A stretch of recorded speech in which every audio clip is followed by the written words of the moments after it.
আমি তা না, অনেক কিছুর সাথে আমি বাংলাদেশের আগামীতে যদি ইনশাল্লাহ আল্লাহ রহমতে বাংলাদেশের মানুষের সমর্থন নিয়ে আমাদের দল বিএনপি সরকার গঠনে সক্ষম হলে অনেকগুলো বিষয়ের পাশাপাশি কীভাবে বাংলাদেশের ক্রীড়াটাকে কম বেশি সাজাতে চাই, অথবা কিভাবে বাংলাদেশের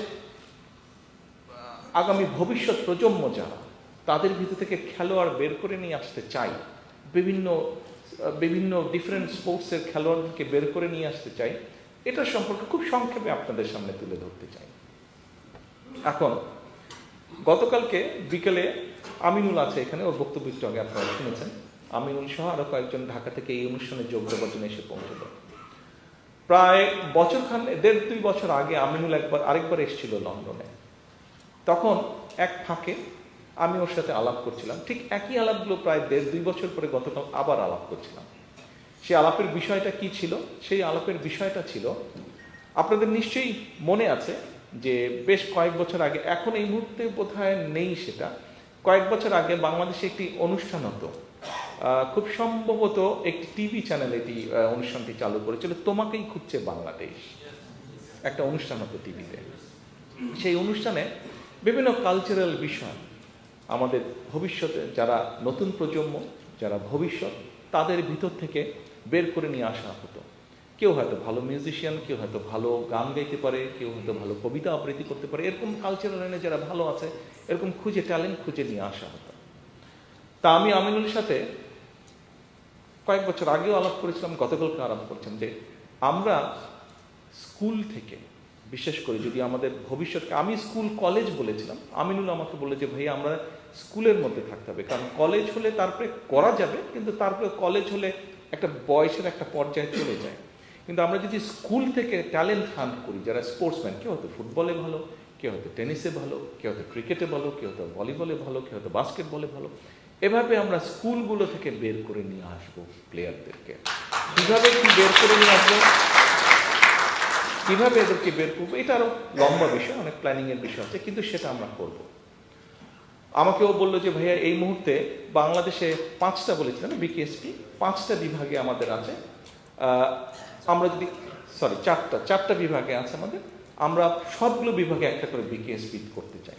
তা আমি আমিনুলকে বললাম যে আমিনুল, সবগুলো বিভাগে যদি বিকেএসপি করতে হয় আমাদের অনেক রিসোর্স লাগবে, এই মুহূর্তে হয়তো এত রিসোর্স না, তোমার যে 4টা আছে আমরা যদি সুযোগ পাই এই 4টাকে আমাদের ফাংশনাল করতে হবে, এই 4টাকে আমাদের ফাংশন করতে হবে। আমরা যদি এই 4টার মাধ্যমে যদি আমরা ট্যালেন্ট হান্ট করে নিয়ে আসতে পারি, ভালো খেলোয়াড় তৈরি করে নিয়ে আসতে পারি, তখন আমরা দেশের মানুষকে বলতে পারবো। আমরা যদি প্রেজেন্ট করতে পারি ভালো ভালো বিভিন্ন ডিফারেন্ট স্পোর্টসের ভালো ভালো ইয়েতে আমরা যদি খেলোয়াড় বের করে আনতে পারি, তখন আমরা জাতির সামনে উপস্থাপন করতে পারবো আরও কেন বিকেএসপি আমাদের দরকার, সেটি আমরা উপস্থাপন করতে পারবো। কিন্তু এখন এর মধ্যেই আমাদেরকে করতে হবে কাজ। এটি যেরকম একটা, আপনারা নিশ্চয়ই এর মধ্যে বিভিন্ন বক্তব্য শুনেছেন, আমরা বাংলাদেশের শিক্ষাটাকে, বিশেষ করে প্রাইমারি এবং সেকেন্ডারি স্কুলে যে শিক্ষাটা, এটাকে আমরা একটু ভিন্নভাবে সাজিয়ে তুলতে চাই। সেটি কি?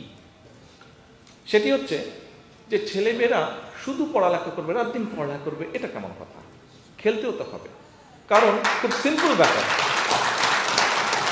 একটি মেডিকেল, আমি ডাক্তার না, আমার স্ত্রী ডাক্তার, তবে একটা সিম্পল ব্যাপার আছে, আপনি যখন ফিজিক্যালি নড়াচড়া করবেন খুব স্বাভাবিকভাবেই আপনার বডিতে রক্ত চলাচল বাড়বে, এবং রক্ত চলাচল যত বাড়বে স্বাভাবিকভাবে আপনার ব্রেনে অক্সিজেন তত বেশি যাবে, ফ্রেশ হবে, আপনার চিন্তা শক্তি তত বাড়বে।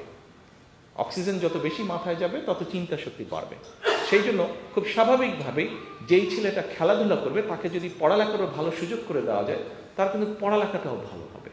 কাজেই পড়ালেখায় ভালো করতে হলে অবশ্যই খেলাধুলা করতে হবে, অবশ্যই খেলাধুলা করতে হবে। আমরা এখানে আজকে যারা আছি, আমরা এখানে যারা আজকে এই ঘরে উপস্থিত আছি, কম বেশি হয়তো অনেকদিন ধরে আমার মতন আপনারা অনেকে লন্ডনে আছেন, বিভিন্নভাবে আপনারা আছেন। আমি কেন আছি কম বেশি আপনারা জানেন।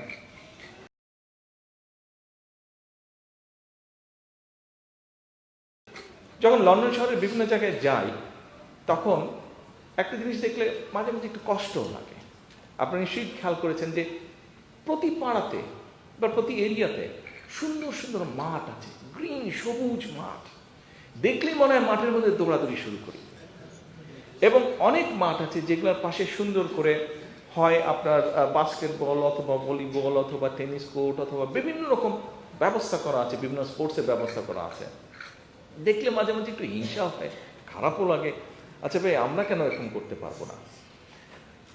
আমার খুব ইচ্ছা আছে যে ইনশাল্লাহ আল্লাহর মধ্যে সুযোগ পেলে ঢাকা শহরে আমাদের 100টা ওয়ার্ড, আমরা কি একটা জিনিস করতে পারি না? আমরা যদি একটা পরিকল্পনা গ্রহণ করি, অন্তত প্রতি 2টো ওয়ার্ডের মাঝখানে 2 বিঘা না 3 থেকে 4 বিঘা একটা জায়গা যদি আমরা বের করে নিই, একটা সবুজ জায়গা, সেখানে বাচ্চারা খেলবে, মুরব্বীরা বয়স্করা যারা আছেন যাদের প্রয়োজন তারা সেখানে হাঁটবেন, অর্থাৎ মানুষ সেখানে চারিদিকে, এখানকার মাঠগুলো আপনারা দেখেছেন যে বিভিন্ন, এই যেটা বললাম বিভিন্ন এলাকা এলাকা আছে যে গাছ, মাঠগুলো সুন্দর মোটামুটি 4 কোণা এবং চারদিকে বড় বড় গাছ লাগানো, অর্থাৎ ওখানে বুক ভরে শ্বাস নেওয়া যায়। ঠিক এরকম একটা চিন্তা আছে যে এখন যে আমরা ছেলেদেরকে বলছি, ছেলেমেয়েদেরকে বলছি যে খেলাধুলা করতে হবে, বাচ্চারা খেলবেই বা কোথায়, মাঠই তো নাই, তাতে আমাদেরকে মাঠ তৈরি করতে হবে, জায়গা দিতে হবে, খোলা জায়গা দিতে হবে যেখানে বাচ্চারা যাবে। আমরা অনেক সময় শুনি আত্মীয় স্বজন বিভিন্ন পরিবার পরিজন বলে এই বাচ্চারা সারাদিন শুধু ফোন নিয়ে খেলছে। আরে ভাই, বাচ্চাদেরকে তো মাঠ করে দিতে হবে, তাহলেই ওরা খেলবে। মাঠের ব্যবস্থা নাই বলেই তো ওরা আজকে সারাক্ষণ ঘরে বসে আছে, সারাক্ষণ ইন্টারনেটের মধ্যে আছে। তো এইরকম একটি চিন্তা ভাবনা আছে। যে কথাটি বলছিলাম যে স্কুলের সিলেবাসটাকে ঢেলে সাজাতে চাই। কেমন? আমাদের স্কুলে কম বেশি বিভিন্ন রকম সাবজেক্ট আছে, বাংলা আছে, ইংরেজি আছে, অঙ্ক আছে, বিজ্ঞান আছে, যেটাই হোক সাবজেক্ট আছে। প্রত্যেকটা সাবজেক্টে হয়তো কম বেশি মার্কিং থাকে। কত মার্কিং থাকে? 100 মার্কিং থাকে। এখন আমরা 100 মার্কিং থেকে কিছু কিছু মার্কিং বের করে আনতে চাই। অবশ্যই স্পেশালিস্ট আছে, ওনাদের সাথে আমরা আলাপ করবো, বাট আমাদের প্রাইমারি যেই চিন্তাটা, এখন এই মার্কিংটা বের করে নিয়ে এসে আমরা বিভিন্ন জিনিস ওখানে ইন্ট্রোডিউস করতে চাই। যেমন সে ধরেন আপনি বাংলা ফার্স্ট পেপারে 100 মার্ক আছে, 100 মার্ক থেকে যদি ওটাকে 80-তে নিয়ে আসেন, 20 মার্ক বের করে নিয়ে আসলেন। আচ্ছা, এই 20 মার্কটা কোথায় দিবেন আপনি? ধরেন আমরা যেটা অলরেডি এর মধ্যে বলেছি যে বাচ্চাদেরকে আমরা সেকেন্ড ল্যাঙ্গুয়েজ, থার্ড ল্যাঙ্গুয়েজ শিখাবো, ল্যাঙ্গুয়েজ দিব। ঠিক এইভাবে কম্পালসারি করে দিব। হয়তো ধরেন 5টা আইটেম স্পোর্টসের আমরা করে দিলাম, বা 6টা আইটেম করে দিলাম।